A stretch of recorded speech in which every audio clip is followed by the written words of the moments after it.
कारण भाजपला पुढची 30 वर्ष सत्तेची खात्री आहे। पुढील 30 वर्ष भाजपची सत्ता राहील या दृष्टीने प्रयत्न करा असं अमित शहा म्हणतात। क्लस्टर प्रमुखांच्या बैठकीत अमित शहा यांनी या सूचना दिलेल्या आहेत। बैठकीत लोकसभा निवडणुकीकरता उमेदवारांची चाचपणी सुद्धा घेण्यात आलेली आहे। फेब्रुवारीच्या पहिल्या किंवा साधारणतः दुसऱ्या आठवड्यात यादी जाहीर होण्याची शक्यता वर्तवली जाते।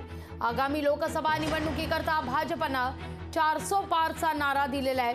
पुढील 30 वर्ष केंद्रात भाजपची सत्ता राहील या दृष्टीने प्रयत्न करा अशी सूचना केंद्रीय मंत्री अमित शहा यांनी कालच्या बैठकीत दिल्याचं कळतंय।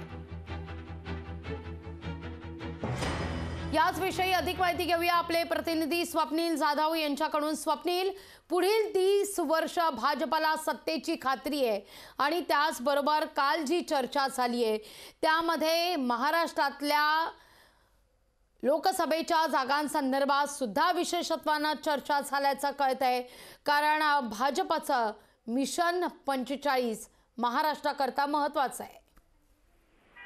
लागवी नक्कीच महाराष्ट्रामध्ये जे मिशन 45 हे भाजपचं संपूर्ण महायुतीचाच एक नारा या ठिकाणी दिसतोय। लोकसभेसाठी सर्वाधिक जागा या महाराष्ट्रातून जिंकण्याचा पण हा भाजपने या ठिकाणी केलेला आहे। त्यामुळे कुठेतरी आता आपण बघतो 155 नेत्यांवरती 543 जागांची या ठिकाणी जी जबाबदारी ती देण्यात आलेली आहे। प्रत्येक विधानसभा असेल या ठिकाणची जबाबदारी असेल, प्रत्येक जिल्ह्यांमध्ये जे समन्वयक असतील या सर्वांवरती जबाबदारी आहे महाराष्ट्रामधून जास्तीत जास्त भाजपच्या आणि महायुतीच्या जागा जिंकून याव्यात अशा प्रकारची ही तयारी आहे। सर्व बूथ असेल, जिल्हा पातळी असेल आणि सर्व पदाधिकाऱ्यांना आदेश देण्यात आले आहेत भाजपकडून। त्यामुळे आता या सर्वाचा परिणाम येत्या निवडणुकांमध्ये कशा प्रकारे दिसतो हेच पाहणं महत्त्वाचं ठरणार आहे। लागवी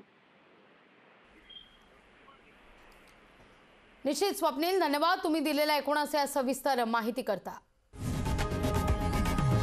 लोकशाही मराठी ऐका, पहा, जागरूक रहा।